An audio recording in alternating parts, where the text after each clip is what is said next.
Breaking news చూస్తున్నాము. ఇటు Iran America యుద్ధంలో బిగ్ ట్విస్ట్. యుద్ధం ఆగిపోలేదంటూ ఇరాన్ చెప్పుకొచ్చింది. హార్మోజ్ని ఓపెన్ చేశారని సోషల్ మీడియాలో హంగామా కాదు, ఇటు గ్రౌండ్లోకి వచ్చి చూడాలంటూ ఇరానియన్ స్పీకర్ ఒక బాంబు పేల్చాడు. యుద్ధం ఆగిపోలేదంటూ ఇటు ఇరానియన్ స్పీకర్ ట్వీట్ చేశాడు. ట్రంప్ వైఖరిపై తీవ్ర ఆగ్రహంతో ఇటు ఇరాన్ ఉంది, మరోపక్క ఇటు దిగ్బంధం కొనసాగిస్తే వార్ తప్పదని అమెరికాకు వార్నింగ్ ఇచ్చింది. ట్రంప్ చెప్పేవన్నీ అబద్ధాలే, ట్రంప్ మాటల్ని ఎవ్వరూ నమ్మొద్దు అంటూ ఇరాన్ స్పీకర్ ట్వీట్ చేశారు. ఇరాన్ స్పీకర్ ట్వీట్తో మళ్ళీ ఉద్రిక్త పరిస్థితులు నెలకొని ఉన్నాయి. ఇటు పాకిస్తాన్ ప్రధానికి అలాగే ఫీల్డ్ మార్షల్ ఆసిమ్ మునీర్కి థ్యాంక్ యూ చెప్తూ ట్రంప్ ట్వీట్ చేశాడు. షబాజ్ షరీఫ్ అలాగే మునీర్ గ్రేట్ పీపుల్ అన్నాడు ట్రంప్. ఒకసారి ఆ ట్వీట్ కూడా చదివి వినిపించే ప్రయత్నం చేస్తా. Mister president, on behalf of people of Pakistan, field marshal Syed Asim Munir, and on my behalf I express my deep and profound appreciation for your kind and gracious words అంటూ ఇటు Shahbaz Sharif Pakistan prime minister Trump పొగిడిన ఆ పొగడ్తలకి ధన్యవాదాలు చెప్తున్నాడు. ట్రంప్ ఏమన్నాడు? Thank you to Pakistan and it's great prime minister and field marshal. చూడండి, Pakistan prime మినిస్టర్ని great prime minister and great field marshal, two fantastic people అంటూ మూడు ఎక్స్క్లమేటరీ మార్క్స్. అంటే ఎంత స్ట్రెస్ చేస్తున్నాడు ఆ వర్డ్స్ని ప్రెసిడెంట్ డొనాల్డ్ జే ట్రంప్. దీనికి పాకిస్తాన్ ప్రైమ్ మినిస్టర్ షాబాజ్ షరీఫ్ కూడా థ్యాంక్ యూ సో మచ్ అంటున్నాడు. I express my deep and profound appreciation for your kind and gracious words. So Trump straight of Hormuz open అయిపోయింది, ఫుల్గా ఆపరేషనల్గా ఉంది. ఎట్ ద సేమ్ టైం వార్కి సంబంధించిన piece talks కూడా almost finish అవబోతున్నాయి. Iran uranium రిజర్వ్స్ని కూడా ఇచ్చేయబోతుంది అంటూ మొత్తానికైతే ఒక 7 స్టేట్మెంట్స్ని ఇటు ట్రంప్ ట్వీట్ చేశాడు. దానిపైన ఇరానియన్ పార్లమెంట్ స్పీకర్ గలిబాఫ్ ఆయన ఇమీడియట్గా రెస్పాండ్ అయ్యి 1 గంటలోనే 7 అబద్ధాలు ఆడాడు ట్రంప్. ఆ 7 అబద్ధాలు కూడా నేను చెప్పే ప్రయత్నం చేస్తానంటూ ఆయన డీటెయిల్గా ప్రతి పాయింట్ని కూడా చెప్పాడు. ఆ ప్రతి పాయింట్, మొదటి పాయింట్ ఒకసారి మనం చూస్తే, ఆ మొదటి పాయింట్లో ట్రంప్ 1 గంటలోనే 7 లైస్ 7 అబద్ధాలు ఆడాడు. అవన్నీ అబద్ధం. వాళ్ళు అసలు యుద్ధాన్ని ఇలా అబద్ధాలతోనే గెలుద్దామని ప్రయత్నిస్తున్నారు. అలాగే పీస్ టాక్స్ని కూడా ఇలాంటి అబద్ధాలతోనే గెలుద్దాం. సోషల్ మీడియాలో కూడా వార్ ఎంత ఇంపార్టెంట్, వార్లో సోషల్ మీడియా ఎంత ఇంపార్టెంట్ అనేది ట్రంప్ దగ్గరే మేము నేర్చుకుంటున్నాము. ఇటు మాట్లాడేది వేరు, చేసేది వేరు. 7 అబద్ధాలను 1 గంటలోనే సునాయాసంగా ట్రంప్ 7 అబద్ధాలని ఆడాడంటూ ఇటు పార్లమెంట్ స్పీకర్ గలిబాఫ్ చెప్పారు. గలిబాఫ్ ఇంకా ఏమంటున్నాడు? గలిబాఫ్ అసలు యురేనియం రిజర్వ్స్ని మేము అసలు సరెండర్ చేసే ఉద్దేశం లేదు. అలాగే ఇరాన్కి సంబంధించిన ఫారెన్ మినిస్టర్ ఎలాంటి స్టేట్మెంట్స్ కూడా ఇవ్వలేదు. మేము న్యూక్లియర్ మెటీరియల్ని ఇరాన్ నుంచి వేరే దేశాలకి ట్రాన్స్ఫర్ చేస్తున్నామంటూ ఎలాంటి స్టేట్మెంట్ ఇవ్వలేదంటూ ఇరానియన్ పార్లమెంట్ స్పీకర్ చెప్పుకొస్తున్నాడు. ట్రంప్ ఒక పక్కన స్ట్రైట్ ఆఫ్ హార్మోజ్ ఓపెన్ ఉంది, ఇరాన్ న్యూక్లియర్ రిజర్వ్స్ని ఇచ్చేస్తుంది, 24/7 స్ట్రైట్ ఆఫ్ హార్మోజ్ ఓపెన్ ఉంటుంది. అలాగే రానున్న 5 to 20 years దాకా కూడా యురేనియం ఎన్రిచ్మెంట్, యురేనియం రిజర్వ్స్ని ప్యూరిఫై చేయము అంటూ ఇరాన్ ఒప్పుకుంది అంటూ ఇలాంటి స్టేట్మెంట్స్ ట్రంప్ పాస్ చేస్తే, దానికి కౌంటర్ ఇస్తూ ఇటు పార్లమెంట్ స్పీకర్ ఫారెన్ మినిస్ట్రీ నుంచి అఫీషియల్గా ఎలాంటి స్టేట్మెంట్ కూడా రాలేదు కదా, అసలు మాకు అలాంటి ఆలోచన కూడా లేదు, ఇలాంటి అబద్ధాలు చెప్పి పీస్ టాక్స్ని కూడా వాళ్ళు నెగోషియేట్ చేయలేరు సరిగ్గా అంటూ ఇటు ఇరానియన్ పార్లమెంట్ స్పీకర్ గలిబాఫ్ ఆయన చెప్పుకొచ్చారు. ఇంకా ఏమంటున్నాడు గలిబాఫ్ చాలా క్లియర్గా స్ట్రైట్ ఆఫ్ హార్మోజ్ ఏదైతే ఉందో ఒక డెసిగ్నేటెడ్ రూట్ ద్వారా అక్కడ షిప్స్ ప్రస్తుతానికి ట్రాన్స్పోర్ట్ అవుతున్నాయి అక్కడ నుంచి. కానీ అది ఇరాన్ కండిషన్స్ ప్రకారం ఇరాన్కి ఒక టోల్ గేట్ పే చేసిన తర్వాతే అక్కడి నుంచి వెళ్తున్నాయి. గలిబాఫ్ చేసిన ఆ స్టేట్మెంట్స్ని కూడా ఒక్కసారి చదివి వినిపించే ప్రయత్నం చేస్తా. ఇరాన్కి సంబంధించిన పార్లమెంట్ స్పీకర్ ఇటు పాకిస్తాన్లో జరిగిన చర్చలకు కూడా ఇరాన్ తరఫున ఆ డిస్కషన్స్ని ముందుకు తీసుకెళ్లే ప్రయత్నం చేసిన వ్యక్తి కూడా గలిబాఫ్. పాకిస్తాన్ ఇస్లామాబాద్కి వెళ్ళిన వ్యక్తి కూడా, ఇటు జేడీ వ్యాన్స్తో మాట్లాడడానికి వెళ్ళిన వ్యక్తి కూడా ఈ గలిబాఫే. అతను ఏమంటున్నాడు ఒకసారి వినే ప్రయత్నం చేద్దాం. The president of United states made 7 claims in 1 hour, all 7 of which are false. 1 గంటలోనే 7 స్టేట్మెంట్లు ఇచ్చాడు. ఆ 7 స్టేట్మెంట్లు కూడా ప్రతిదీ తప్పే అంటూ ఫస్ట్ పాయింట్లోనే రాశాడు. Next point, they did not win the war with these lies. ఇలాంటి అబద్ధాలు చెప్పి ఇరాన్ పైన యుద్ధాన్ని గెలవలేదు వాళ్ళు, అసలు యుద్ధాన్ని గెలవలేదు. And they will certainly not get away anywhere in negotiations either.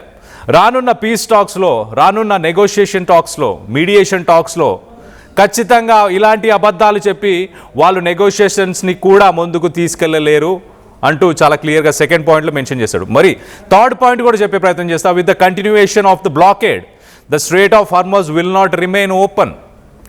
So America strait of హార్మోజ్ని బయట నుంచి బ్లాక్ చేస్తుంది కాబట్టి స్ట్రేట్ ఆఫ్ హార్మోజ్ని మేము కూడా ఓపెన్ చేయట్లేదు, it will not remain open అంటూ చాలా క్లియర్గా థర్డ్ పాయింట్లో ఆయన చెప్పుకొచ్చాడు.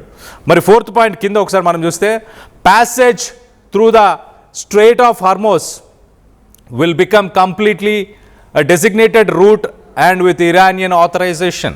సో చాలా క్లియర్గా ఇరానియన్ ఆథరైజేషన్, ఐఆర్జీసీకి అక్కడికి వచ్చే షిప్స్, వెసల్స్ అవన్నీ ఐఆర్జీసీకి ఆ షిప్స్ మెయిల్ పెడతాయి. మొదటగా ఓ మెయిల్ పెట్టి మేము స్ట్రేట్ ఆఫ్ హార్మోజ్ నుంచి బయటికి వెళ్ళాలనుకుంటున్నాం, లేకపోతే లోపలికి రావాలనుకుంటున్నాం, మాకు మీ పర్మిషన్ కావాలి, ఏ రూట్లో వెళ్ళాలి, ఎలా వెళ్ళాలి అంటూ, అలాగే ఎంత డబ్బు కట్టాలి అని ఐఆర్జీసీని అడిగితే ఐఆర్జీసీ వాళ్ళ షిప్లో ఏం సామాగ్రి ఉంది, ఎక్కడి నుంచి ఎక్కడికి వెళ్తుంది, డెస్టినేషన్స్ ఏంటి, ఈ డీటెయిల్స్ అన్నీ తెలుసుకొని దానికి అనుగుణంగా ఛార్జెస్ వేస్తున్నారు. ఒకవేళ ఒక ఆయిల్ ట్యాంకర్ వెళ్తుంది ఫర్ ఎగ్జాంపుల్ అనుకుంటే, మనం ఆ విజువల్లో చూస్తున్న ఆయిల్ ట్యాంకర్ అనుకుంటే, ఆ ఆయిల్ ట్యాంకర్ అక్కడి నుంచి వెళ్ళడానికి సుమారు ఆ ఆయిల్ ట్యాంకర్లో 2 మిలియన్ బ్యారెల్స్ ఆఫ్ ఆయిల్ ఉంటుంది. సో ప్రతి బ్యారెల్కి $1 ఇప్పుడు ఇరాన్ ఛార్జ్ చేస్తుంది, అంటే $2 మిలియన్ ఛార్జ్ చేస్తుంది. సో అలా షిప్లో ఎలాంటి సామాగ్రి ఉంది దాన్ని బేస్ చేసుకొని మేము ఛార్జెస్ అప్లికేబుల్ అంటూ చెప్పుకొచ్చే ప్రయత్నం చేస్తారు. మరో పక్కన ఫోర్త్ పాయింట్లో, passage through the strait of Hormuz will be conducted based on the designated route and with Iranian authorization. So చాలా క్లియర్గా డబ్బులు తీసుకుంటున్నామని చెప్తున్నారు. అలాగే fifth point, whether the strait is open or closed, the regulations governing it will be there. So strait of Hormuz అనేది open ఉందా close ఉందా అనేది ఆ స్టేట్మెంటు సోషల్ మీడియాలో ట్రంప్ చెప్పడం కాదు, ఫీల్డ్కి వచ్చి వాస్తవానికి అక్కడ ఓపెన్ ఉందా లేదా అనేది డిసైడ్ చేయాలి. ట్రంప్ సోషల్ మీడియాలోనే యుద్ధాన్ని గెలిచేసా అని అనుకుంటున్నాడు అంటూ ఇటు ఇరానియన్ పార్లమెంట్ స్పీకర్ అయితే చెప్పుకొచ్చారు. ఆయన చాలా క్లియర్గా ఇటు ట్రంప్ని, అమెరికాలో ఉన్న సిచ్యువేషన్స్ని కూడా మాక్ చేశాడు. ఒక ఫార్ములాని కూడా ఇటు ట్రంప్కు చెప్పే ప్రయత్నం ఇచ్చేశాడు. ఒక ఫార్ములాని ఇచ్చి ఆ ఫార్ములా ప్రకారం రానున్న కొన్ని రోజులు అమెరికా స్ట్రేట్ ఆఫ్ హార్మోజ్ని బ్లాక్ చేస్తే, ఒక మ్యాథమెటికల్ ఈక్వేషన్ ప్రకారం స్ట్రేట్ ఆఫ్ హార్మోజ్ బ్లాక్ చేయడం వల్ల ప్రపంచ దేశాలకి ఎలాంటి క్యాటాస్ట్రోఫిక్ ఎలాంటి ఎఫెక్ట్స్ ఉండబోతున్నాయి, గ్లోబల్ ఆయిల్ సప్లై, అలాగే మార్కెట్లో ఆయిల్ ప్రైజెస్ మార్కెట్లో ప్యానిక్ అవ్వడం, వీటన్నిటికీ సంబంధించిన ఒక ఈక్వేషన్ని కూడా ట్రంప్కి చెప్పే ప్రయత్నం చేశాడు ఈ గలిబాఫ్. మరోపక్కన అమెరికన్స్ని చాలా క్లియర్గా వార్న్ చేస్తున్నాడు. ఏమని? కరెంట్ సిట్యువేషన్, ప్రస్తుతానికి అమెరికాలో ఉన్న ఆయిల్ ప్రైజెస్ పర్ గ్యాలన్ అమెరికాలో ప్రస్తుతానికి ఆయిల్ ప్రైజెస్ $4 to $5 ఉన్నాయి. జనవరిలో $2.8 ఉంది, కాస్త ఇప్పుడు $4 to $5, ఆల్మోస్ట్ 60%, 70% ఇంక్రీజ్. ఒకవేళ ఇలానే స్ట్రైట్ ఆఫ్ హార్మోజ్ని అమెరికా బ్లాక్ చేసి, మేము కూడా లోపల నుంచి మేము బ్లాక్ చేసి బయట నుంచి అమెరికా బ్లాక్ చేస్తే రానున్న రోజుల్లో అమెరికా ఎలాంటి పరిస్థితులు ఎదుర్కోబోతుంది, ప్రపంచ దేశాలు ఎలాంటి పరిస్థితులు ఎదుర్కోబోతున్నాయి అంటూ చాలా క్లియర్గా ఒక స్టేట్మెంట్ ఇచ్చే ప్రయత్నం చేశాడు. ట్రంప్ ఒక పక్కన పాకిస్తాన్ ప్రైమ్ మినిస్టర్ని అలాగే ఫీల్డ్ మార్షల్ని పొగుడుతున్నాడు. పీస్ టాక్స్ సఫలం అవ్వబోతున్నాయి, చాలా క్లియర్గా మీడియేషన్ టాక్స్ జరగబోతున్నాయి అంటూ ట్రంప్ పొగుడుతున్న సమయంలో ట్రంప్ ఒక 7 పాయింట్స్ని, స్ట్రేట్ ఆఫ్ హార్మోజ్ ఓపెన్ ఉంది, తెహరాన్ యురేనియం రిజల్ట్స్ని ఇచ్చేయడానికి ఒప్పందానికి వచ్చేసింది, ఒప్పుకుంది అంటూ ఇలాంటి 7 పాయింట్లను రాస్తే ఇరానియన్ పార్లమెంట్ స్పీకర్ గలిబాఫ్ ఇమీడియట్గా రెస్పాండ్ అయ్యాడు సోషల్ మీడియాలోనే. ఇమీడియట్గా మా ఫారెన్ మినిస్ట్రీ నుంచి ఒక అఫీషియల్ స్టేట్మెంట్ ఏమైనా వచ్చిందా, ఎలా కన్సిడర్ చేస్తారు మీరు? ట్రంప్ ఇలా సోషల్ మీడియాలో అబద్ధాలు చెప్పి ఆ పీస్ టాక్స్లో కూడా, ఆ మీడియేషన్ టాక్స్లో కూడా ఇలాంటి అబద్ధాలు చెప్పే ప్రయత్నమే చేస్తున్నాడు. అందుకే ఆ మీడియేషన్ టాక్స్ కూడా సక్సెస్ఫుల్గా అవ్వట్లేదు అంటూ ఆ 7 పాయింట్స్ ఏవైతే ట్రంప్ మాట్లాడాడో ఆ 7 పాయింట్స్ కూడా అబద్ధాలు. ఒక గంటలోనే 7 అబద్ధాలు ఆడాడు. ఆ ప్రతి పాయింట్ గురించి కూడా ఇరానియన్ పార్లమెంట్ స్పీకర్ గలిబాఫ్ చాలా క్లియర్గా ప్రతి పాయింట్ని కూడా ఆయన కౌంటర్ ఇచ్చే ప్రయత్నం చేశాడు. మరొక పక్కన ఇరాన్ ప్రధానంగా ఏం డిమాండ్ చేస్తుంది, అమెరికా ఏం డిమాండ్ చేస్తుంది కూడా డీటెయిల్గా మాట్లాడుకునే ప్రయత్నం చేద్దాం.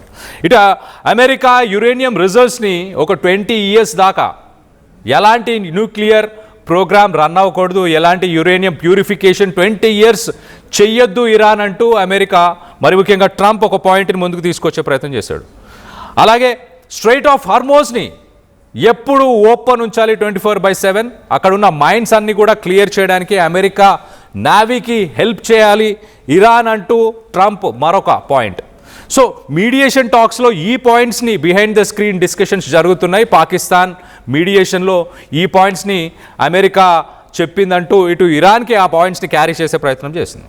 ఇరాన్ మరో పక్కన ఏమంటుంది, ఇరాన్ చాలా క్లియర్గా యుద్ధంలో మేము నష్టపోయిన మా నష్టాలని మొదటగా చెల్లించండి. ఎంత నష్టం జరిగింది ఇప్పటిదాకా యుద్ధంలో అంటే $300 బిలియన్ నష్టం ఇరాన్కి జరిగిందంట యుద్ధం వల్ల.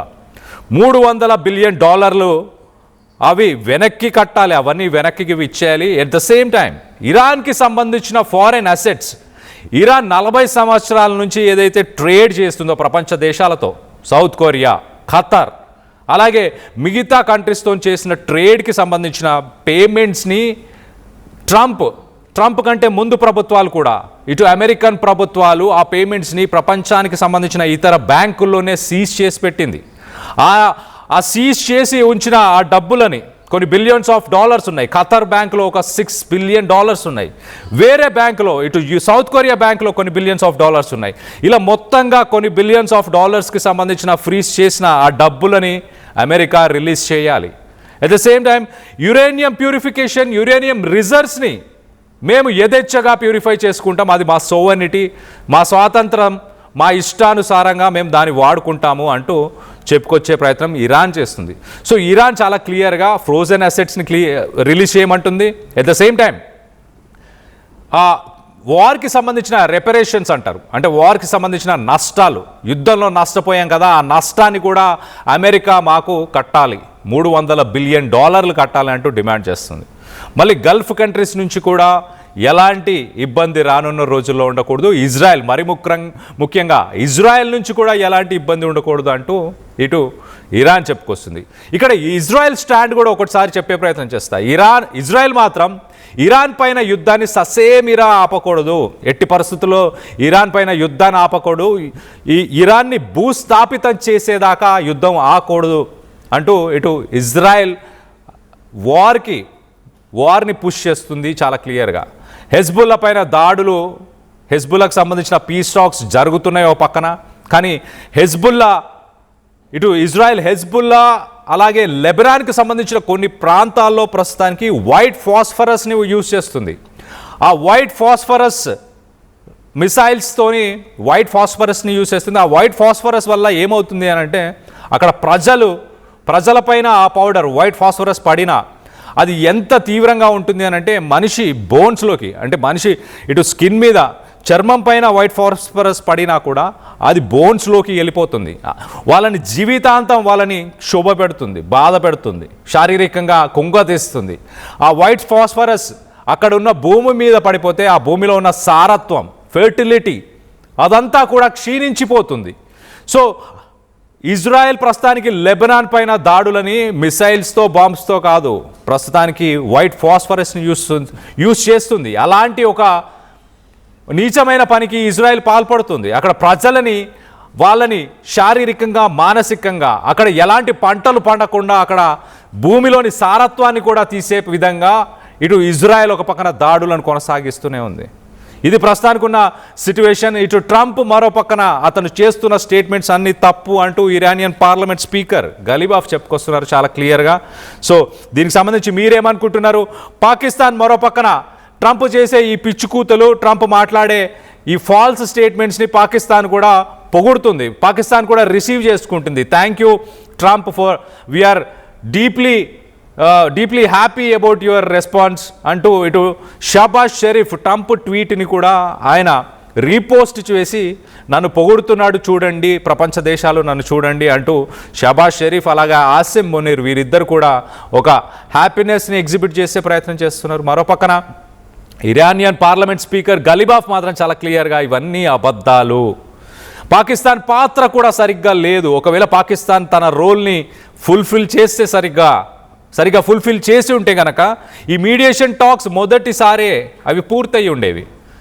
రెండోసారి కూడా ఇటు ఇరానియన్ పార్లమెంట్ స్పీకర్ గలిబాఫ్ చాలా క్లియర్గా ట్రంప్ ఎలా అయితే సోషల్ మీడియాలో తప్పుడు ప్రచారం చేస్తున్నాడో అలానే నెగోసియేషన్స్ పీస్ టాక్స్ జరిగే సమయంలో కూడా ఇలాంటి అబద్ధాలతోని గెలవాలనుకుంటున్నారు, కానీ అది జరగదు అంటూ ఇటు ఇరానియన్ పార్లమెంట్ స్పీకర్ గలిబాఫ్ చెప్పుకొచ్చారు. మొత్తం మీద దీనికి సంబంధించి మీరేమనుకుంటున్నారు? యుద్ధం ఇటు ఏప్రిల్ 21న యుద్ధం కొనసాగబోతుందా, సీజ్ ఫైర్ నిలిచిపోతుందా అన్న దానిపై మీ అభిప్రాయాలు ఏంటనేది కింద కామెంట్ రూపంలో తెలియపరచండి.